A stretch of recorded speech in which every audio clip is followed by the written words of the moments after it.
Bonjour à toutes et à tous, et bienvenue chez les Chroniques du Commandeur. Wizard vient de sortir une mini-extension qu'est l'invasion des machines le jour d'après. Regardons ensemble ce qui peut être intéressant pour notre format favori. Je suis Ragan, et voici mon top consacré aux généraux et aux cartes pour le main deck pour le duel Commandeur.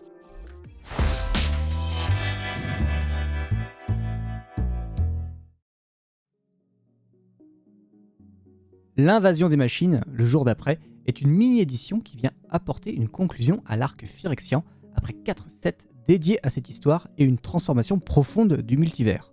Il ne s'agit pas d'une édition à drafter, mais elle est aussi légale que les éditions classiques.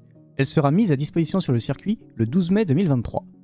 Elle a donné lieu à une fuite complète des 50 cartes qui la composent lors d'une affaire peu claire qui a mis en cause un YouTuber qui aurait reçu par erreur des boîtes de cette extension et qui en aurait profité pour faire des vidéos d'ouverture pour faire des vues sur YouTube, et donc de l'argent.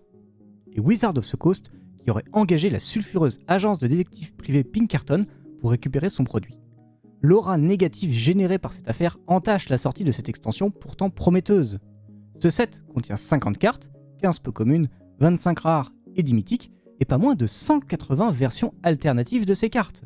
Il y a des cartes Showcase, du numéro de collection 51 à 100, des Etched Foil de 101 à 150, des arts étendus de 151 à 185, parmi ces cartes-là, pas de peu communes, du Halo Foil de 186 à 228, la carte 229 est la Promo Bundle, et la carte 230 est la Buy a Box. Ce set, disponible uniquement en anglais, sera vendu sous forme de booster épilogue, avec une foil et une showcase dans chaque pack, et contenant 5 cartes, dont 1 à 3 rares ou plus, ainsi que 2 à 4 peu communes. Dans chaque pack, 1 à 2 cartes seront en foil traditionnelle. Bien entendu, ce set sera aussi vendu sous la forme de collector booster et de bundle. Chaque collector booster contient 6 cartes, dont un token double face en foil traditionnel avec 4 cartes rares ou plus et 2 peu communes, avec un total de 5 à 6 cartes foil.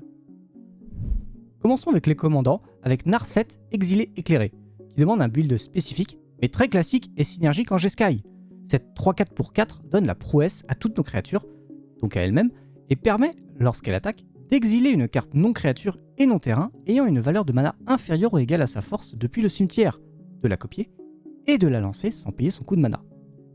Pour la partie créature, dans un deck qui va lancer de nombreux sorts d'éphémères et de rituels, on retrouvera assez logiquement l'iconoclaste de la 3ème voie ou le jeune pyromancien dont les jetons pourront bénéficier de la prouesse, à la manière d'un mentor du monastère qui pourra lui aussi avoir sa place.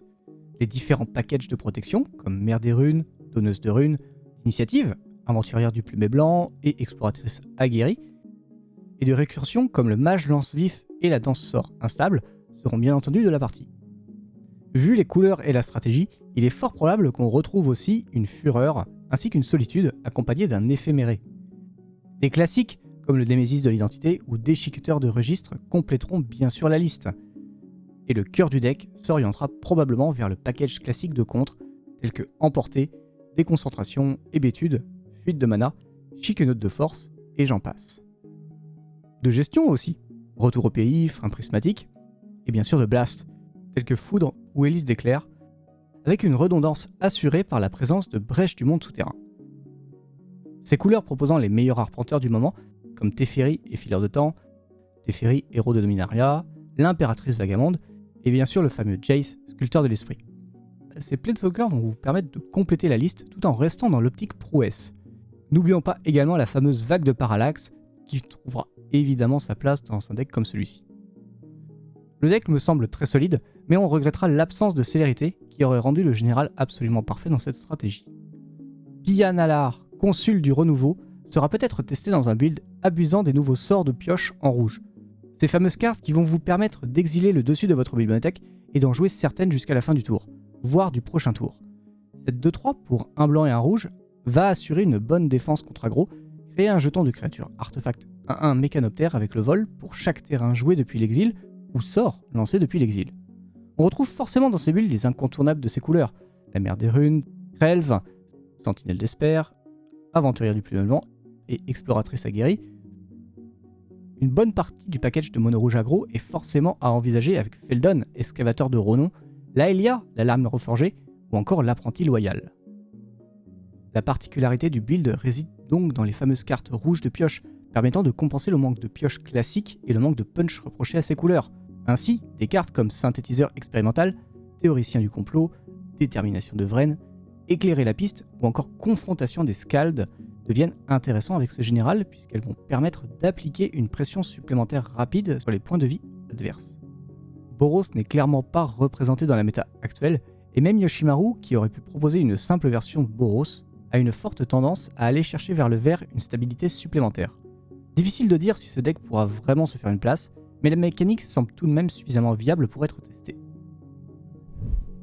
Avant de continuer plus en avant dans notre analyse, je vous invite à vous abonner à la chaîne et à activer la cloche si ce n'est pas déjà fait, cela nous aide énormément. N'hésitez pas non plus à lâcher le pouce bleu et à partager la vidéo si elle vous plaît. Et bien sûr, vous pouvez nous suivre sur les réseaux sociaux, Facebook et Twitter, ou encore nous rejoindre sur le Discord pour discuter avec nous de l'édition, des ajouts que vous avez prévus pour vos decks, ou encore poser des questions aux arbitres présents et jouer avec le reste de la communauté. Enfin, si vous souhaitez rejoindre l'association des Chroniques du Commandeur pour profiter de différents avantages, n'hésitez pas à consulter le lien Hello Asso en description pour nous soutenir encore plus et nous permettre de réaliser davantage de projets vidéo. Les cartes pouvant rentrer dans les 99 de différents decks sont assez nombreuses pour une extension ne comportant que 50 cartes. Le plus gros coup de cœur de notre évaluateur et organisateur de tournois online favori Belgarion est Nissa, animiste résurgente. Il n'est probablement pas très impartial, étant donné qu'il est un joueur du monstre de Gitrog. C'est l'une des rares fois où une carte semble vraiment directement rentrer dans le plan de jeu. Certes, elle coûte 1 de plus qu'un Cobra de Lotus, mais lors de sa deuxième résolution d'effet dans le tour, ce qui est particulièrement simple sur un Fetchland, elle nous permet de révéler les cartes du dessus de la bibliothèque jusqu'à trouver une carte d'elfe telle que le recouvreur elfe, ou d'élémental tel qu'endurance, et de le mettre en main. Une récursion sur l'effet du Cobra est simplement excellente dans tous les decks jouant plusieurs terrains par tour comme Azusa, égaré mais en quête, et il n'est pas impossible que cette carte soit aussi jouée en tant que générale dans une optique mono vert Elf Ball. Autre carte qui me paraît extrêmement forte en tant que pièce de récursion, Renaissance Cosmique. Éphémère pour un incolore, un vert et un blanc, il permet de ramener un permanent d'une valeur de mana de 3 ou moins en jeu, ou à défaut en main, depuis le cimetière tout en nous faisant gagner 3 points de vie.